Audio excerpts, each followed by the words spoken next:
જય શ્રી કૃષ્ણ મિત્રો, સ્વાગત છે તમારું કેટી કોમરેડ ચેનલમાં। આજે આપણે જોઈશું શ્રીમદ ભગવદ્ ગીતા અધ્યાય 4 જ્ઞાન કર્મ સંન્યાસ યોગ, શ્લોક 1-10। શ્રી ભગવાન ઉવાચ ઇમં વિવસ્વતે યોગમ પ્રોક્તવાનહમ વ્યયમ વિવસ્વાન મન્વે પ્રાહ મનુરીક્ષ્વાકવે બ્રવીત। શ્રી ભગવાન બોલ્યા, આ અવિનાશી યોગ મેં સૂર્યને કહ્યો હતો। સૂર્યએ પોતાના પુત્ર વૈવસ્વત મનુને કહ્યો અને મનુએ પોતાના પુત્ર રાજા ઇક્ષ્વાકુને કહ્યો। એવં પરંપરા પ્રાપ્તમીમ રાજર્ષયો વિદુઃ સકાલિનેહ મહતા યોગો નષ્ટઃ પરંતપ। હે પરમતપ, આમ પરંપરાથી પ્રાપ્ત આ યોગને રાજર્ષિઓએ જાણ્યો, પણ ત્યારબાદ તે યોગ ઘણા સમયથી આ પૃથ્વી લોકમાં લગભગ લુપ્ત પ્રાય થઈ ગયો। સ એવાયમ મયા તેધ્ય યોગઃ પ્રોક્તઃ પુરાતનઃ ભક્તોસી મે સખા ચેતિ રહસ્યમ યેતદુત્ત મમ।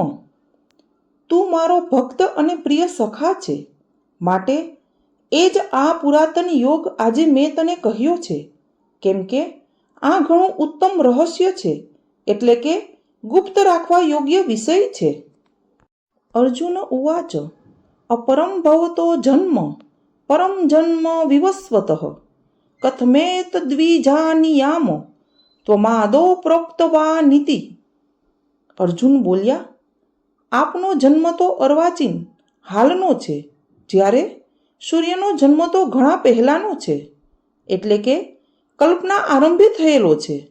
તો હું આ વાતને કેમ સમજું કે તમે જ કલ્પના આરંભે સૂર્યને આ યોગ કહ્યો હતો। શ્રી ભગવાન ઉવાચ બહુની મે વ્યતીતાની જન્માની તવ ચાર્જુન તાન્યહમ વેદ સર્વાણી ન ત્વં વેત્થ પરંતપ। શ્રી ભગવાન બોલ્યા, હે પરંતપ અર્જુન, મારા અને તારા ઘણા બધા જન્મો થઈ ચૂક્યા છે, એ બધાને તું નથી જાણતો, પણ હું જાણું છું।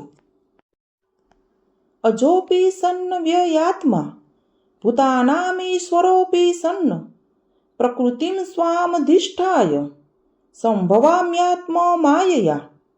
હું અજન્મા અને અવિનાશી સ્વરૂપ હોવા છતાં પણ, તેમજ બધાય પ્રાણીઓનો ઈશ્વર હોવા છતાંય પોતાની પ્રકૃતિને આધીન કરીને પોતાની યોગ માયાથી પ્રગટ થાઉં છું। યદા યદા હિ ધર્મસ્ય ગ્લાનિર્ભવતિ ભારત અભ્યુત્થાનમ ધર્મસ્ય તદાત્માનમ સૃજામ્યહમ। હે ભારત, જ્યારે જ્યારે ધર્મની હાનિ અને અધર્મની વૃદ્ધિ થાય છે, ત્યારે ત્યારે હું પોતાના રૂપને સર્જું છું, એટલે કે સાકાર રૂપે લોકો સમક્ષ પ્રગટ થાઉં છું। પરિત્રાણાય સાધૂનાં વિનાશાય ચ દુષ્કૃતાં ધર્મ સંસ્થાપનાર્થાય સંભવામી યુગે યુગે। સાધુ પુરુષોનો ઉદ્ધાર કરવા માટે, પાપ કર્મ કરનારાઓનો વિનાશ કરવા માટે અને ધર્મની સમ્યક રીતે સ્થાપના કરવા માટે હું યુગે યુગે પ્રગટ થાઉં છું। જન્મ કર્મ ચ મે દિવ્યમેવં યો વેતિ તત્વતઃ ત્યક્ત્વા દેહં પુનર્જન્મ નૈતિ મામેતિ સોર્જુન। હે અર્જુન, મારા જન્મ અને કર્મ દિવ્ય અર્થાત નિર્મળ અને અલૌકિક છે, એમ જે માણસ તત્વથી જાણી લે છે, તે દેહ છોડીને પુનઃજન્મ નથી પામતો, પણ મને જ પામે છે। વિતરાગ ભય ક્રોધા મન્મયા મામુપાશ્રિતા બહવો જ્ઞાન તપસા પૂતા મદભાવ માગતા। જેમના રાગ, ભય તથા ક્રોધ સંપૂર્ણપણે નાશ પામી ચૂક્યા હતા, તેમજ જેઓ મારામાં અનન્ય પ્રેમ ભાવે સ્થિત રહેતા હતા, એવા મારે આશ્રયે રહેનારા ઘણાય ભક્તો આ પહેલા પણ ઉપર કહેલા જ્ઞાનરૂપી તપ વડે પવિત્ર થઈને મારા સ્વરૂપને પામી ચૂક્યા છે।